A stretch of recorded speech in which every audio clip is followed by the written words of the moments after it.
So here we are at Pulau Hantu, okay, Ghost Island. In fact, there's two Pulau Hantus.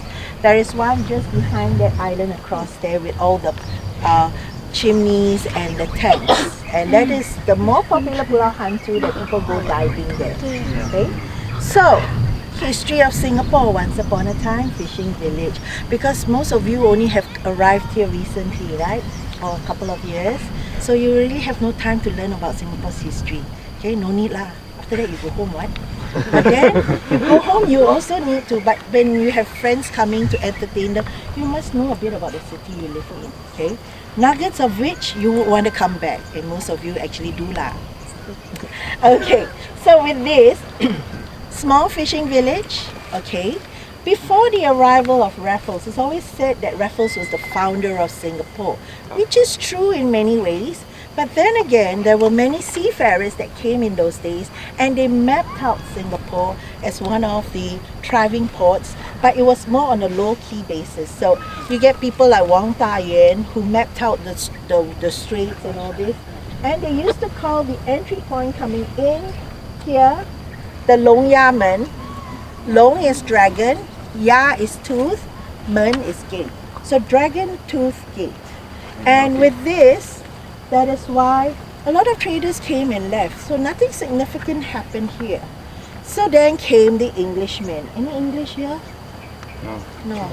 Thanks. Did you say anything? I want to say bad things, so I must check first, you see. Alright, so when the British came, which is the arrival of Sir Stamford Raffles, it was said that he arrived at the old harbour. So, does anybody know where the old harbour is? No? Okay, simple. You know where Marina Bay Sands stands today? That used to be the harbour. And that is why Raffles, when he got off his boat, he took a little boat into the Singapore River, and that's where he saw life. And then he met Temenggong Abdul Rahman, which he signed the treaty. The sovereignty was given to the British. So that was the old harbour. It was very busy. Now, if you look at where we are standing now, we are north, south, east or west of Singapore. Can you tell me? South, correct. Southeast, southwest. In the middle. Okay? Southwest. Okay? Later on, when we go to the Maritime Gallery, it's southeast. Okay? So this leads you up to the Straits of Malacca. The southeast leads you to the South China Sea. So with this, it was said that Sir Henry Keppel, the harbour got very busy, so they decided we need to have another harbour. So they decided to designate this area as the new harbour. So Sir Henry Keppel was the one who says, okay, this will be the new harbour, and we have to blast away the two outcrop of the Dragon's Tooth because they were blocking the waterways coming in. So that is why today you'll still see the tooth, but it's right behind me. Can you see that structure that looks like a pack? A stone structure there amongst the trees. Okay, that's how the tooth looks like. Okay, and this is just a sculpture to commemorate the 600th anniversary of Admiral Cheng Ho's voyage. Have you heard of Admiral Cheng Ho? No. Chinese people, Cheng He or Cheng He? Cheng He. Not the one, the ferry, the one, Cheng Ho. English called Cheng Ho. Okay, Admiral Cheng Ho was a very interesting personality, and he was the one who brought all the princesses from China to marry the local princess of Malacca. So that's why there was a fusion marriage. If you go to Malacca, they have Bukit China, means Chinese hill, the Chinese burial area and all this. So Admiral Cheng Ho, basically his life story like this, but later on he went on voyages because the king liked him. He was very brilliant voyager. So with this, finally on his last voyage, he went to Mecca for his pilgrimage because he was a Muslim boy. Okay, and in China, when he was a young boy, the soldiers caught him and brought him to the courts, and from there he was made a eunuch. And if you don't know what's a eunuch, go back and check lah. Okay, so with this, somehow or rather, you know, he sailed and all this, and finally he was the voyages. And then, you see, those days there were great people, and the way he sailed also. What was interesting about his boat was it was made like the interior of a bamboo. Okay, bamboo has got all the lines in between, right? So the boats were made in that way. So if there is any collision, only certain section is damaged. You don't sink the whole boat. So you see how brilliant he is, huh? I think I got his brain, but never mind. Okay, so coming in the Western Anchorage today in Singapore, how many islands do you think we have altogether? 63. You're so clever. Where are you from?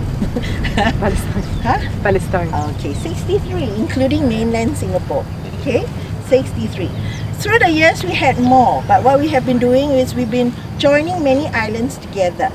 So the islands, most of them are fully utilized. Okay, over this part, the Western Anchorage is Singapore's petrol kiosk.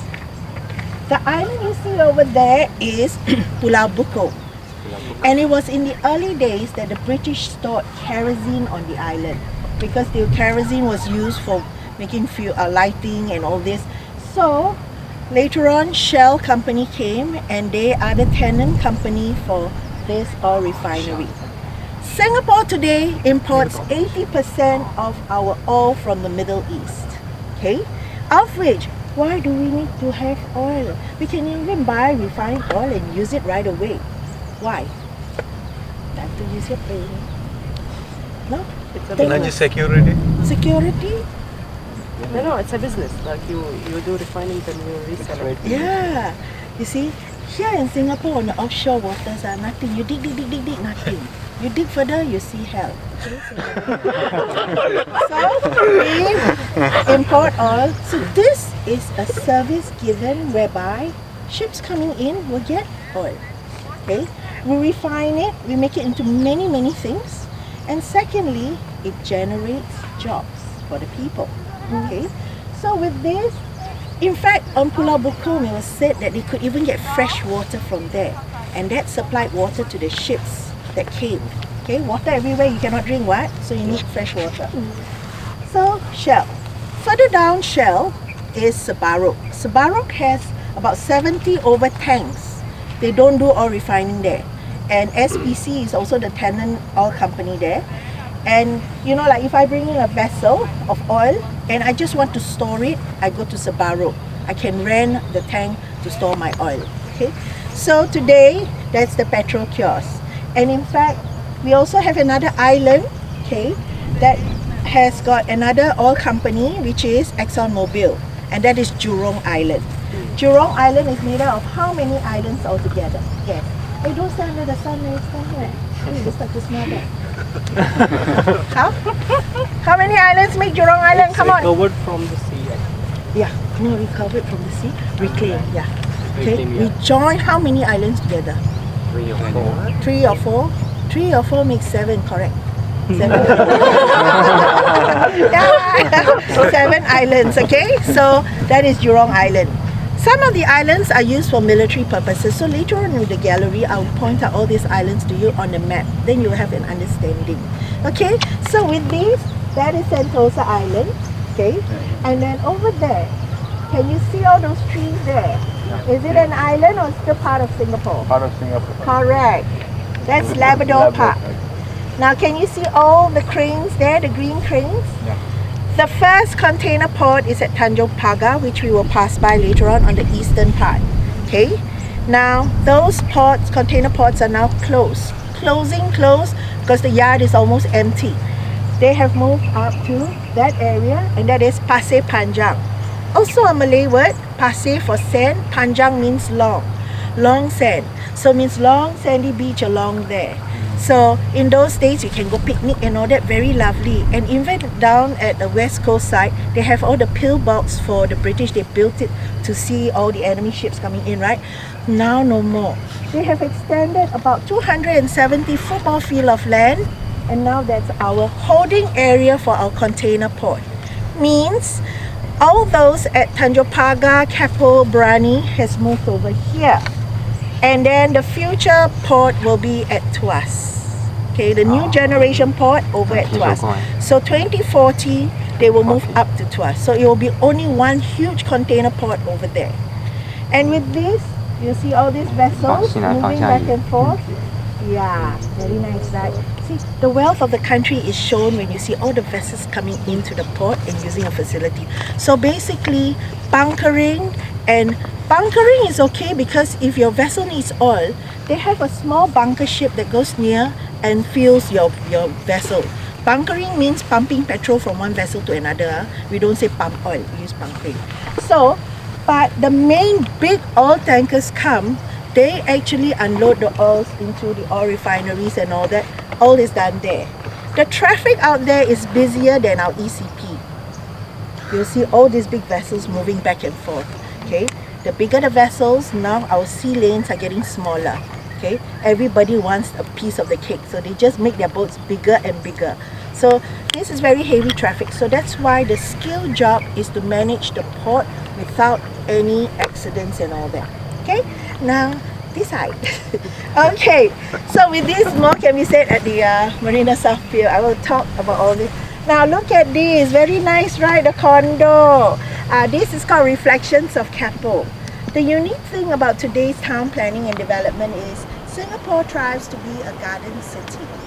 But what happens is when you build structures, you take away the garden space. So what it is required for architects is to incorporate gardens on their structures. That's why you'll find gardens on the roof, surface gardens, all built into the area where the condo is, or even an office building. So with this is Reflections. But sometimes to think of it, everybody wants to show you the nice thing, right? Or pro this, or wonderful. Look at the downside of it. If you have trees there, you have nature reserve there. Who lives there? Insects and what else? Monkeys. Okay? And the monkey also want to upgrade. They also like condos. Okay? They say, oh my, look at those trees in the condo, very nice. They move in. And then if you leave your windows open, they go into your house, they use your Wi-Fi, they read your newspaper. Okay? So sad, right? So it becomes like hell up there, okay? So with this, now, I want you to just stand facing this way. Then we'll do a photo shot for NPA, for statistic purposes. So come quickly. Stand behind me. Not every day you get to take picture with a celebrity. Come on. Celebrity of my own making lah, you know.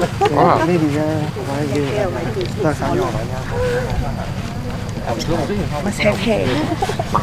Later we do jump shot. Why not? Why not? Jump shot. Jump high. We do one normal. Oh, normal. First, Okay, yeah? then later we do Abby normal.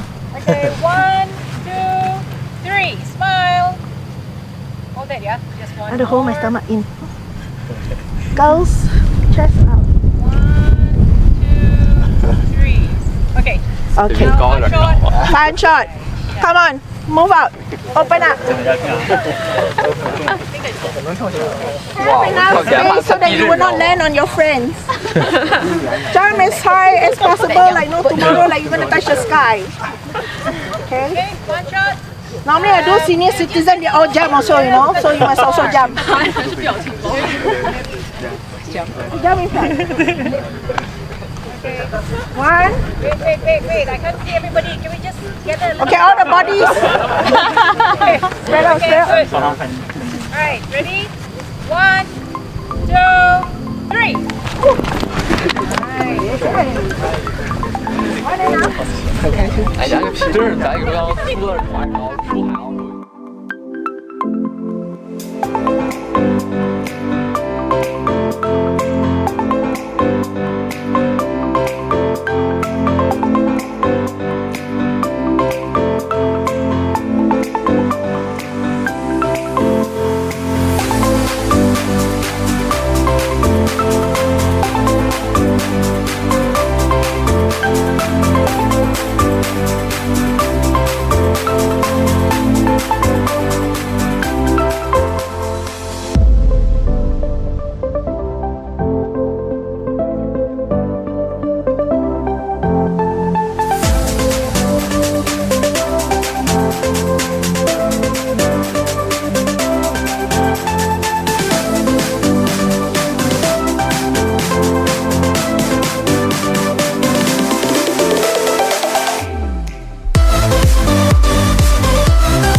Later on, whoever have iPhone, I add on.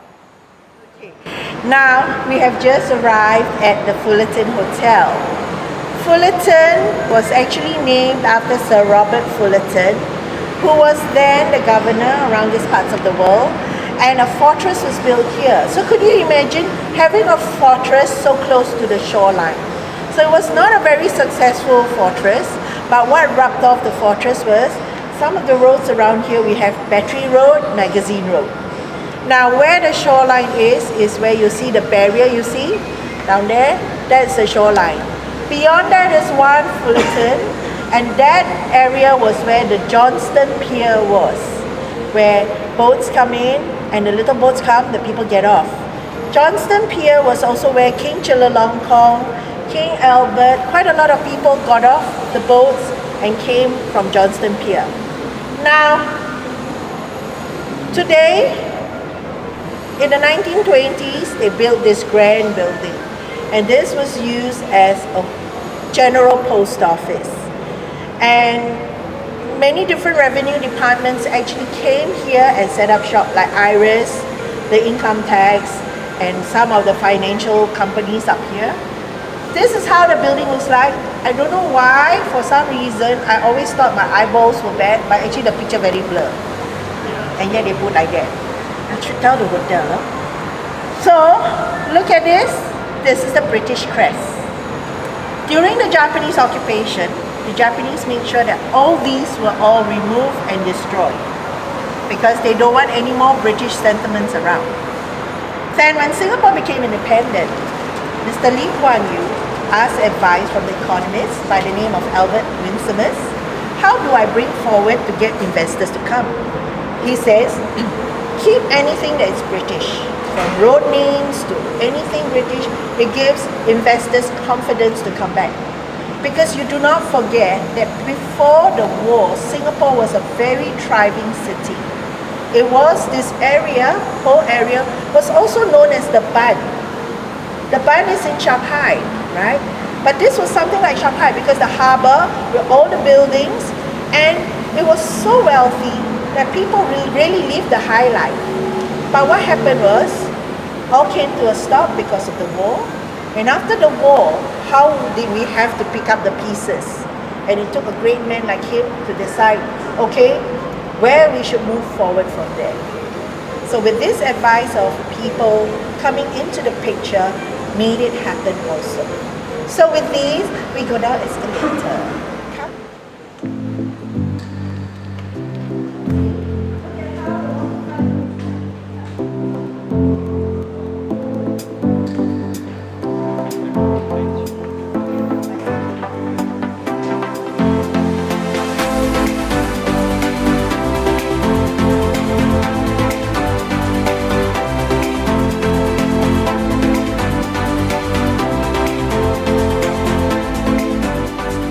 Is an underpass built by the hotel because they have another property over at Clifford Pier. Okay, it's called Fullerton Bay. But there was an underground path on the somewhere in this building, which I've never been, that leads the letters from the post office to the pier to be loaded on the vessels.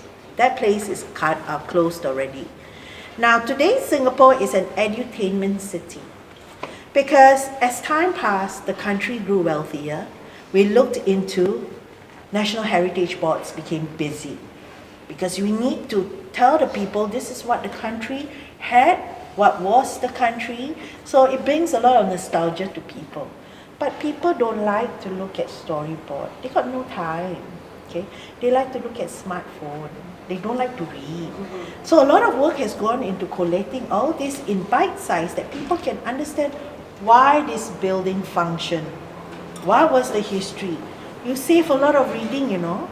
So then why tour guides like me are employed to tell people so they also don't have to read lah. Okay, Sir Robert Fullerton, Scottish man. So the fortress was named after him. But you have to look down to see his face. That's so sad. Huh? You should put him higher, right? Okay. This is how the building looks like. Now, imagine all the informations of how many bricks were used, how many miles of cables they had to build this whole building, and the cost of it. But why am I showing you this building? Because in those days, when Raffles first came, he took the hill, Fort Canning Hill. He put a flagstaff there. He hanged a lamp there to help bring in the boats during the night time, like a lighthouse, but it didn't function as a lighthouse. Then the lighthouse was built in 1903 up at the hilltop. Then what happened was buildings started sprouting out, and they felt that they need to bring the lighthouse forward. So they placed it on top of the Fullerton, after the Fullerton in 1958. So when it was placed up here, those days there was no Marina Bay Sands. 1978, because there was so many development of land and also reclamation of land, they had to move the lighthouse to East Coast Road. So over at East Coast, in one of the condos, Lagoon View, the lighthouse is on top, the apartment. Okay? And that lighthouse is called Bedok Lighthouse. Right? So it faces out to sea. So that is why today the lamp has been removed and now it's a hotel. Coming down here, you will see this word 0 mile. Why is it so significant that Singapore has to put 0 mile here? You see, Raffles had a love for Singapore. He used to call it his child. If you watch and read a lot about his early days, he even writes letters to his brother-in-law and God knows who else. And he says he loved it so much, he wanted to develop Singapore. So British basically built the infrastructure. So they started building roads. So they have to start from somewhere. And why here? Because this is where the harbour was. Harbour was. This is where the Singapore River was. This was where Raffles got off. So starting from here, they started counting the miles. So when you have 1 mile, they put a stone there. Becomes 1 milestone, 2 milestone, 3 milestone.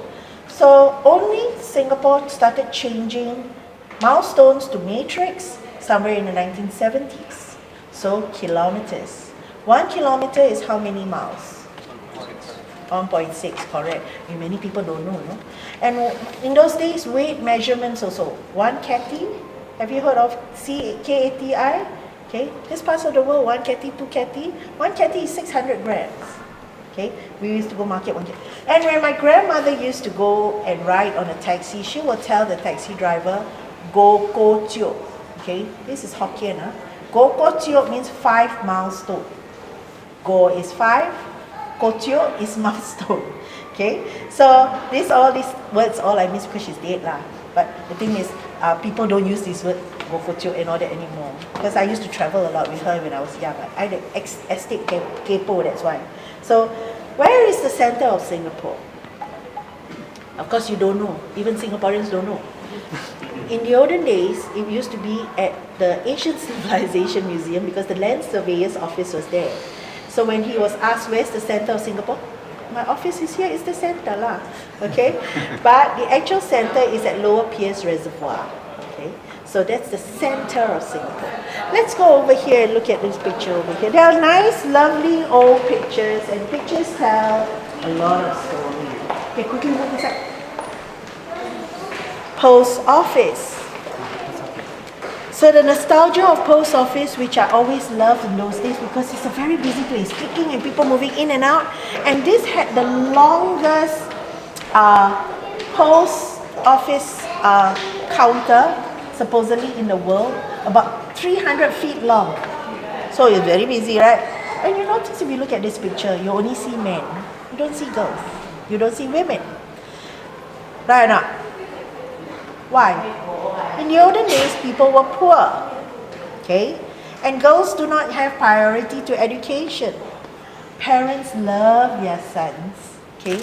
They only give their sons education. Why? Because the sons carry down the family name. But sometimes you really think of it, because girls are said to be a waste of rice. Because when you marry, like they say, pour you know, like you pour out the water, you cannot take back the water anymore, what, right? But why? Because if you really sit and think of it, you need to give your sons education. They have to feed their families. Okay? Girls are meant to stay at home, make babies, cook for the husband.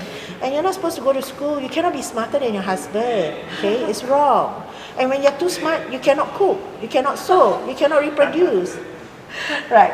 Then what happened was people were poor, so that's what they did. Then when the missionaries came, okay, there was a lot of religious sector that came. And most of these missionaries wanted to evangelize. They want their religion to be spread around these parts of the world. So what do? They set up shop schools. All the schools, and preferably bringing in the girls when the nuns came. So they gave education. So that is why all of us girls are very fortunate today. We go to school. Like me, I went to a convent school, you know. That's why I got such a big mouth. I won't put that on tape. Okay, so letters were always written. It takes 41 days, 40 days to travel on steamship for a letter from here to London. And there were two kinds of letters, paid and non-paid. Non-paid means the receiver pays. So if the receiver says, I don't want this letter, throw away. Okay? But most receivers will take it because they want to hear about their family, what's happening and all that. And another 40 over days for the letter to come back. So it takes like forever. Okay? Today, you only have to WhatsApp. Gone are the days where people have very nice handwritings. Go back and look at your handwriting. I think you yourself also don't know how to read. Horrible, right? So imagine if you're a teacher, oh my God, what's this? How to grade the person? So came computers and you type everything out, thank God. If not, you all will fail your exam, you will be dirt. Because what is this? And in those days, people had a culture to write, and we used to have pen pals. So all my friends had pen pals overseas. And they pen pal, they all marry this and they go overseas and live. I didn't write letters. I was too busy going out with the boys. Why should I write letter when I can see them face to face? So I decided to stay in Singapore, right? And gone are the days where people even write cards, greeting cards. That's why Hallmark is losing money, okay? Right. And in those days when Christmas, my whole house is filled with cards. I can even do buntings out of them. Now only one card. How to make buntings? No, one card only, right? And the thing is, next time if you have boyfriend, girlfriend, you want to fight, don't fight mouth to mouth, right? Letter. Because the person will read it and read it again. And then he'll realize he's in the wrong or she's in the wrong. Okay? Right? Try it. It works all the time. Okay, let's go.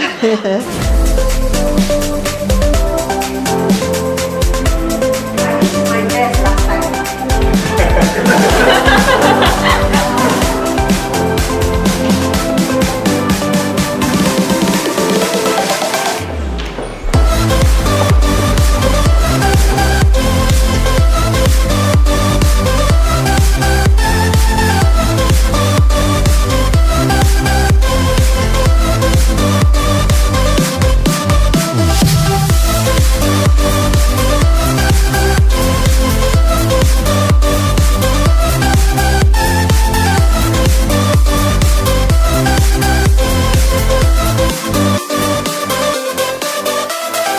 Okay, this is the counter, the longest counter that I told you about. And Post Bank also started the first saving banks in Singapore. That's why we have POSB. Okay, and I remember when I was young, we used to have POSB promoted. Sorry, ma'am. POSB promoted savings to the young children. So what they do is they have this card with 40 boxes, and you buy stamps to paste. And once you complete the whole piece, that's your money you save.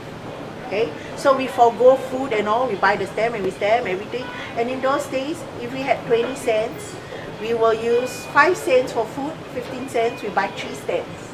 Okay, today if you ask people to save, they owe money more than they can save money, right? So the culture was different. So as you stand on the walker later, travel later.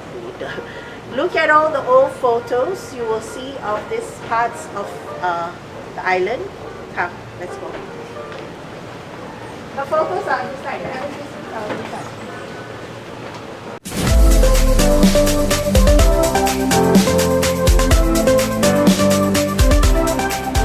So here is an old picture of Fullerton. Okay, this is the Singapore River.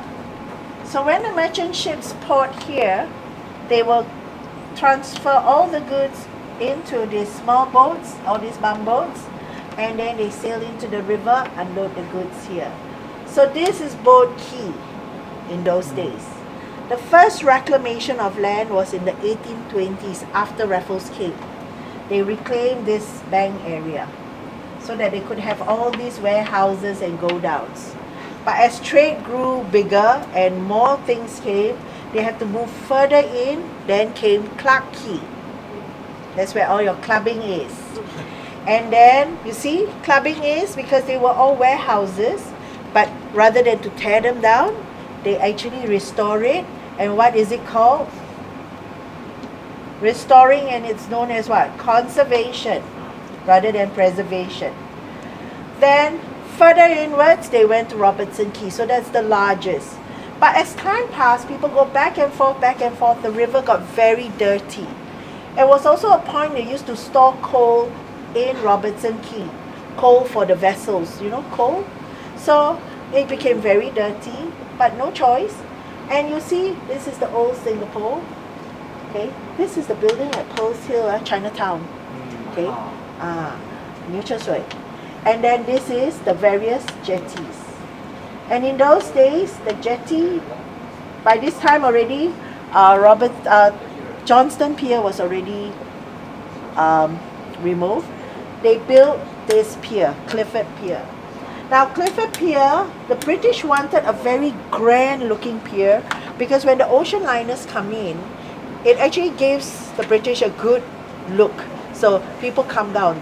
The fineries of the rich, the wealthy will come down. Please, please come closer, come closer. Okay. So as for the migrants, okay, the other people who were not coming from the cruise liner, they came down from Tanjong Pagar because they had to go to St. John's Island to be quarantined. Then they get off from there. So these was all the areas where the yard for repairs and all this. The British used to have their naval base around here too. Okay, so this was the busy port. This is the old harbour. So where's the new harbour? Where's the new harbour? We went there just now. What? Keppel. Keppel. That's the new harbour. Okay. All right. So at Harbourfront, that's the new harbour. So this is how Singapore looks like. Now, what happened was later on when we go up there, you will see Marina Bay Sands. 1977, Lee Kuan Yew stood by the river. He said the river is very dirty. We have to clean the river up. His idea was as they were cleaning the river up, they were reclaiming land all here. And Marina Bay Sands were all reclaimed land, and they were doing it all together at the same time. And when you clean the river up, you are able to shut off the water. That's why we have Marina Barrage. Now, is to make this whole area a reservoir to contain water. If a country doesn't think that far, this will still be a harbour. But why must we have so many reservoirs? Actually, we don't have many. Actually, not even enough for local consumption. So, because you have to make the country sustainable 50 years down the road, 100 years down the road. So that is why all this development, this is a reservoir. So later on, you will see the wow factor when we go out there. Okay, come. Wow, wow now.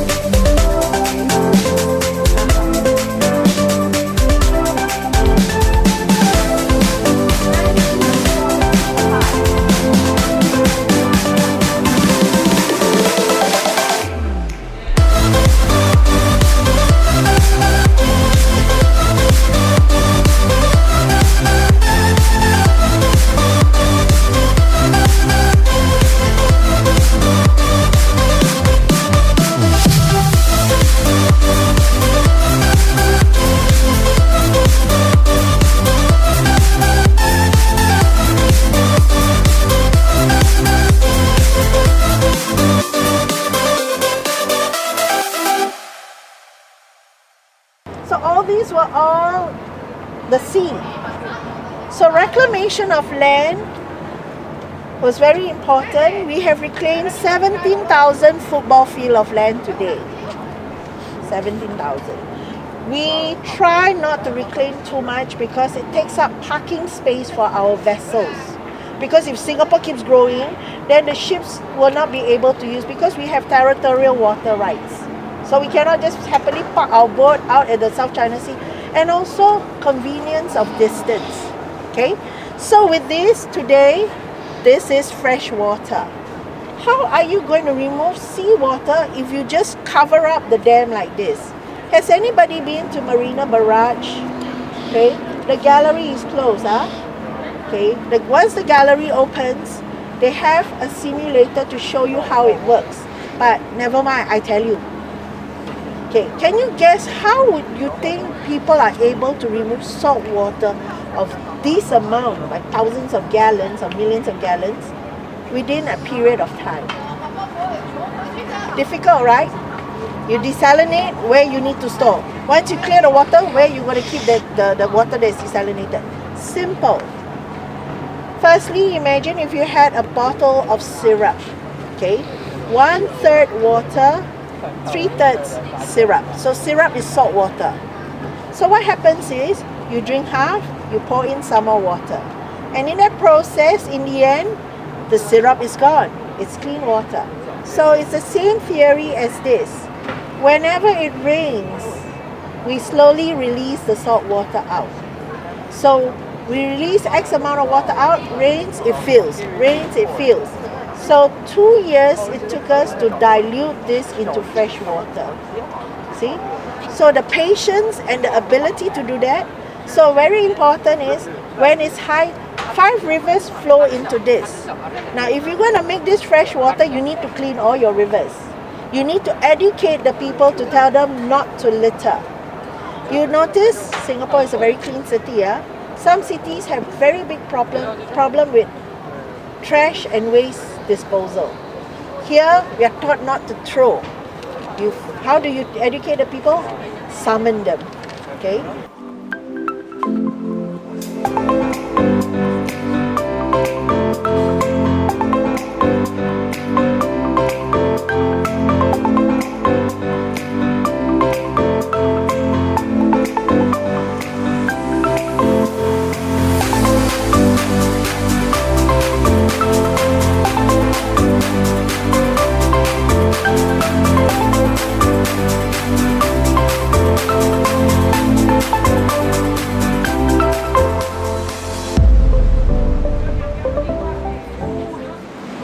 Today in Singapore, the richest part of the city that's so happening financially, hospitality, F&B is all here.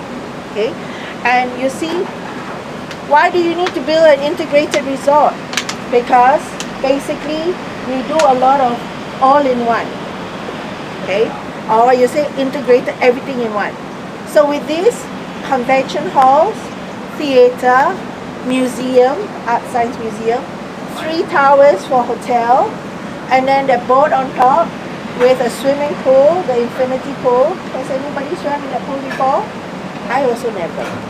You have oh, you're so lucky. So, did you see David Beckham? Did you see David Beckham? He swims there occasionally. He's my boyfriend. So, you know, the infinity pool, you swim hard enough, you fly off the building. So there's C'est La Vie up there, and also a viewing deck. So, you see, you really have to make things for Singapore, because nothing in Singapore, we have no resources. But what has come to Singapore's level now is skill and service. Okay, you need to sell service. You don't have a product, you sell service. So with this is how the country works. And you see that little boat that sails there? Has anybody been on that boat ride before? Also must try before you go home. Okay, that is the Singapore river boat that goes in and around and talks about the history of the river. And the boat sails around here. Okay, so you see Clifford Pier here. Now, when Johnston Pier was demolished, Clifford Pier was built. It was a very grand building. Later on, when we walk at the front of the hotel, I want you to see how the building is built, because they look like ribs to hold the roof rather than have columns in the middle.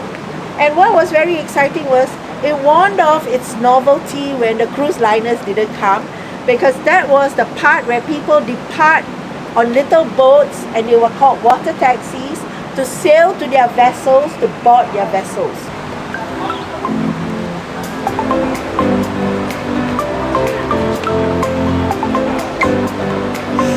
This sculpture is done by Sun Yu Li, okay?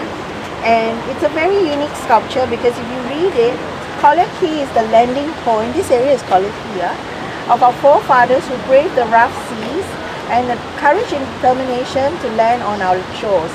On the boats, they look through the windows. So these are windows, okay, from their vessels. And look through the windows with the hopes and dreams of a better future. On the shoreline of hustle and bustle, they work tirelessly to provide a better life for the future generation. As we reminisce through these window frames, we remember the scenes of our historical past and the sacrifices of our forefathers made to build Singapore what we know today.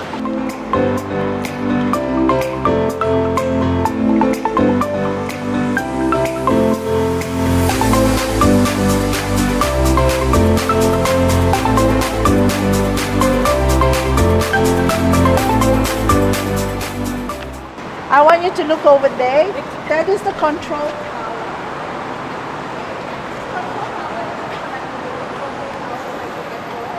And in those days, it was significant because there were no tall buildings around. So the custom officer will be up there to see the vessel movements, to make sure that the vessels coming in are not up to something fishy. In fact, they've worked long enough to detect whether they are coming in illegally. Okay, so like sometimes they'll have a boat and then small boats will suddenly come very fast and they move off very fast. You'll know they're smuggling. But sometimes the loot is on board that vessel. It's just these little boats will distract the custom officer. So the custom and excise is the white building here. So you have to pay tax for the things you bring in and also to go through immigration. So that's where the out point is. So today, Singapore does not detect the vessel movement. Now we have the vessel, it's vessel, never mind. It's to see the vessel movement, there are two control rooms. One is at PSA Vista, which is opposite Haw Villa. We do have a Haw Villa, which is a theme park. Actually, this park was built by the Tiger Balm brothers. Okay, so then Port Vista would actually navigate all the boats coming in. So there is a transponder that as soon as the ship comes in, they have to hook up with the harbour, with the ports. So they are able to know where the movement of these vessels, and they communicate with the Port Operations Command Center. So that's Port Vista. So it's to the west, right? But we also have another control room in Changi. This is in the naval base. Okay, Singapore always have to have a backup. We don't believe in doing something like even if there is pumps, okay, for pumps of sewage, we won't run all 5 pumps because we have 5 pumps. We hold back 2 or 3, so in case they break down, we have backup. So that's why they call we all very kiasu, scared to lose. Okay, always ready, there is backup. So backup is at Changi. But Changi still, it is operating, but it is not as much as the one at Port Vista. See? So we have to protect our harbour. Okay, so with this, in those, that's the thinker. He's thinking whether to put on clothes or not. Okay, this was where NTU building was.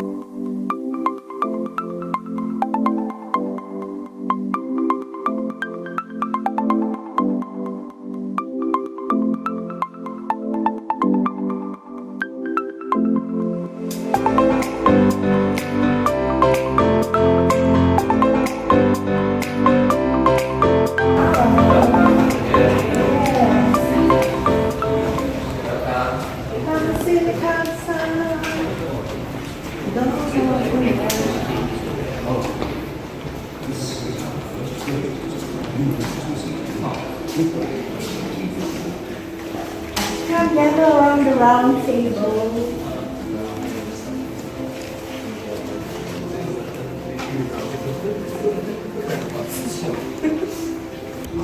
The Dutch decided why should we let the Portuguese earn all the money where we can earn more if we come out.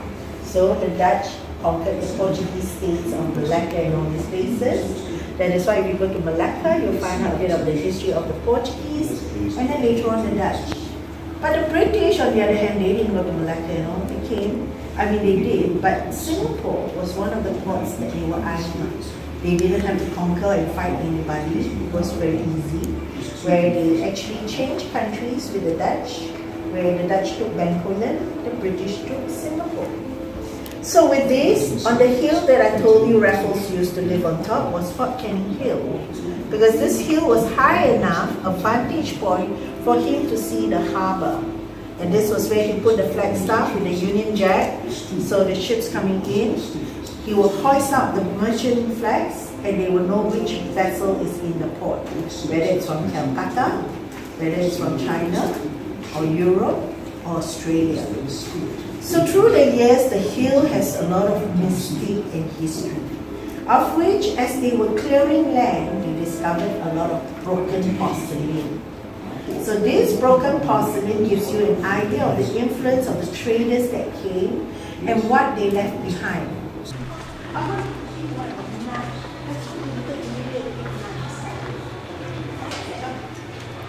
Anybody wants to eat naan? Go Little India Market. My boyfriend makes beautiful naan there. This old man. Okay. So the shipping lines and all, you will see the map, and the opening of the Suez Canal made the great impact in our ports, because there more ships came via the Suez Canal.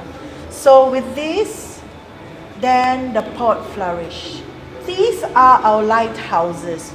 So MPA means 5 lighthouses.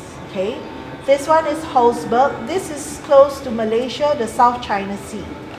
Okay, this is manned by the Coast Guards and also part protected by the Navy. That one is Raffles Lighthouse. Raffles Lighthouse is manned by lighthouse keepers, of which they work on a 10-day shift. 10 day on land, 10 day at the lighthouse. So if you are retired, you don't have a life, you don't have friends, it's a nice job to have. Okay, no Wi-Fi, no television. The only friend is the mermaids, and then you get to eat sashimi every day. We do have rights to the lighthouse, but only on certain events and special permission that we have right in, that we are able to go to the lighthouse. Also very interesting. In life, things that you don't get to do on an ordinary day, don't miss it. Because sometimes we all go like, never mind lah, I'm so tired, let's give it a miss. Don't, because you might not know when your opportunity comes.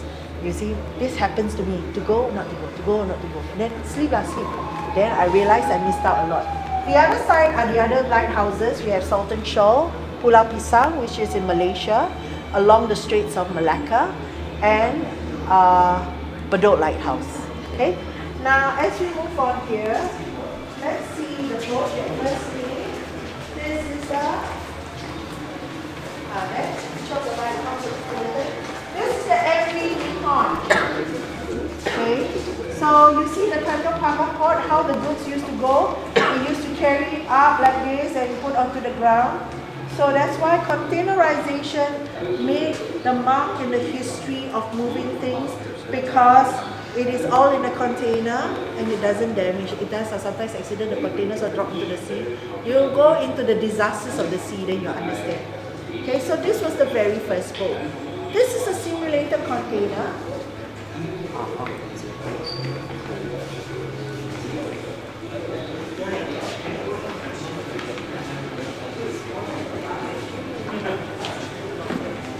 So, in the common layman's term, for students to understand, we actually put these kind of signs, right? And just on this side, you see the connectivity. Every 1 minute, 2 minutes, 2 to 3 minutes, a ship is coming in or leaving the port. So imagine how busy it is. And 130 shipping companies, of which today, at any one time, we have more than 1,000 ships in our port. Okay, come.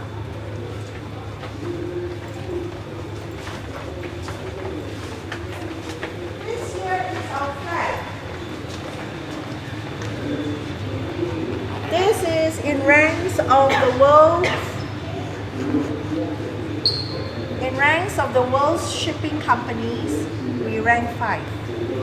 Okay, in the world. In the ranks of port services, we number 5. We haven't reached number 1. Singapore always wants to be 1, you know.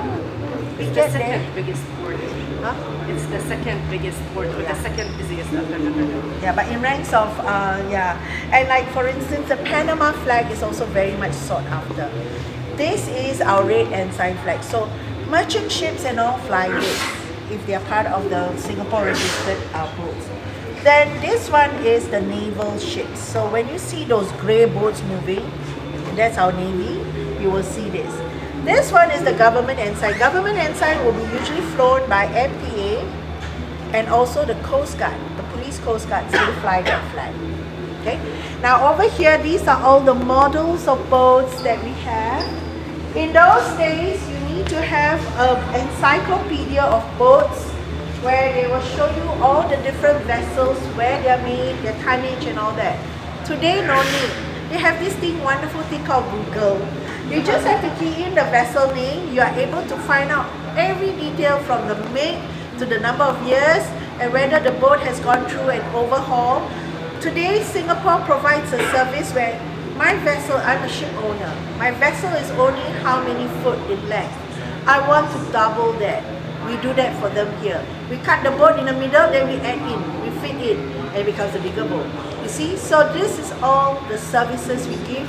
This brings in revenue. Now, the boat up there is the Ro-Ro that I told you about. We saw it just now at the yard. That is a bulk carrier, the one at the top. Bulk carriers are usually for grain items like wheat and things that needs to be kept in bulk, and what I call it, granite, all sorts of things. And these are containers. That is a tugboat up there. This is an all boat, okay, tankers, all tankers. All tankers and also bunkering boats. Bunkering boats are usually smaller. Okay? They transfer all to the vessels. Okay. Now, over here, you see pictures of the world's busiest port. Here, I want to show you this.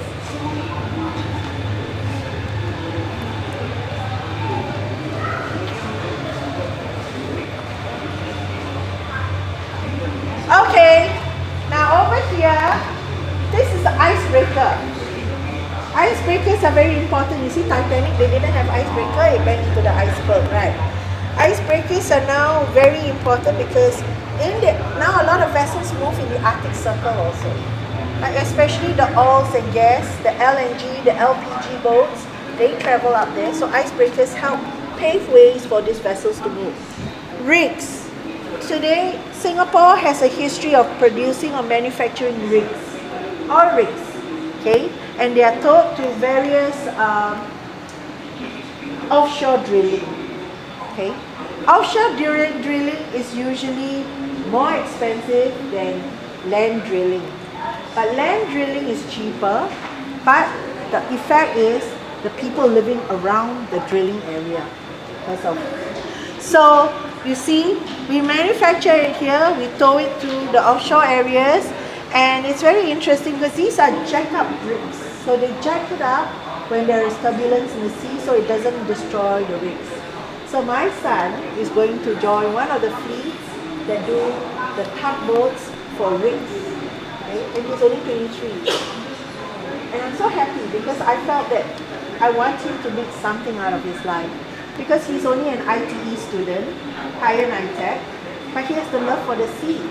And NPA has paved out this kind of challenges and opportunities, more like it, for students that are basically not exam smart, but able to withstand this, because you'll be out at sea for many months, and it's a different lifestyle.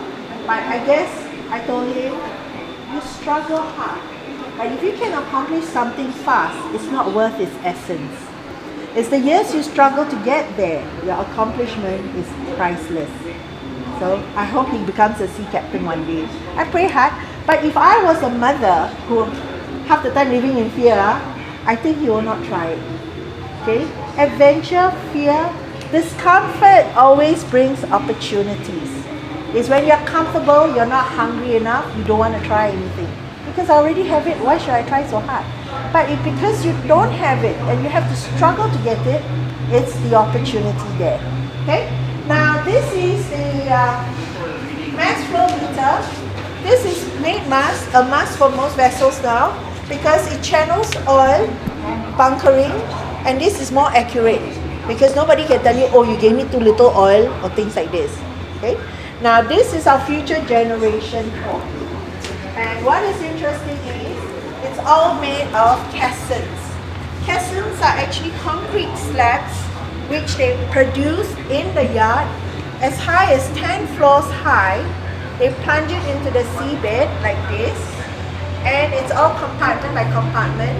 Reclamation by caisson saves a lot of money compared to sand reclamation. So they are all hollow in the middle. So they actually remove sea sludge to fill them up. So in future, this will be the future next generation port. See? All these slabs that go down. And with this, you see, these are all skilled projects that you foresee what your country is going forward towards. You have to look forward because all this infrastructure draws revenue, and because of port know-how and skilled management, it will be the state-of-the-art automated port. And when it's automated, it's not labor intensive, but it's skill intensive. That is why today we look into bringing more students, mold them up, preferably give them sea hours and sail. Because by sailing, they will be the future controllers of this port. Because you need to have sea experience to be able to control that level.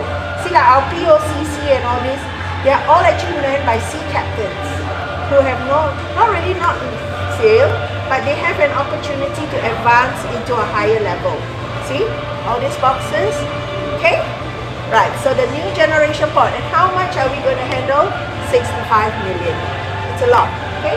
Now let's look at a map here.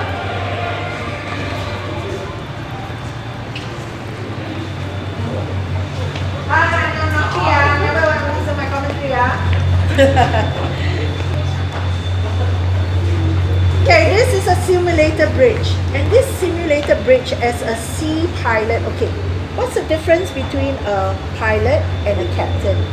Captain brings the boat from point A to point B of countries. A pilot is like, they are the boats that pull the vessels into port and port them along the what? So it's a lot of difference. It's good to be a sea pilot, you get to go home every day, right? But you need to also have sea time. Okay? So it's not easy, but it is the passion. Passion makes things, you learn faster with passion. Okay. Right, so with these, here, you see where I'm pointing at? This island, this is where we were. Pulau Hantu. This is Sentosa Island. This, when we were standing here, we looked at all the oil refineries here, the chimneys and all, the auto tanks. This is Pulau Buko, Shell. This is Pulau Separuh, the ones I told you, the the tanks where you can rent to store your oil. And there is one interesting thing here called the SBM, Shell SBM. Shell SBM is this round object that is all pipes underneath. And the pipes actually run from here to the island. It's under the seabed. This is to pump oil in to deliver the oil to the oil refinery, or oil being pumped into the vessel to be sent out. See? And here is Sumukha Island, our landfill. Incinerated waste is incinerated every day, and from Tuas, they bring the incinerated waste. They fill up parcel and parcel of land. So they join these two islands with a membrane, and they fill up with all the ash. So soon we will have a big island of landfill. Okay? And then over here, this is our 3 military islands that will have all the live firing exercises. This is Jurong Island. See? With 7 small islands, they join together to make this whole Jurong Island. And then over here will be the future generation port. Okay, Tuas. Now the most busiest part of the sea lanes is here. Okay, this is, the boats cannot sail anywhere they want to. If they are going west, they will be in the inner channel. And if they are sailing east, they will be on the outer channel. So this is like a highway. Beyond this, this is all Indonesia already. So as a controller, when you see the port movement of vessels, they have to make sure, because the lanes is very cramped out there. So a ship to move and stop takes a long time. So a lot of vessels actually stop and they reverse the propeller just to slow down, and you get the tugboats bringing them in. Okay? Come over here.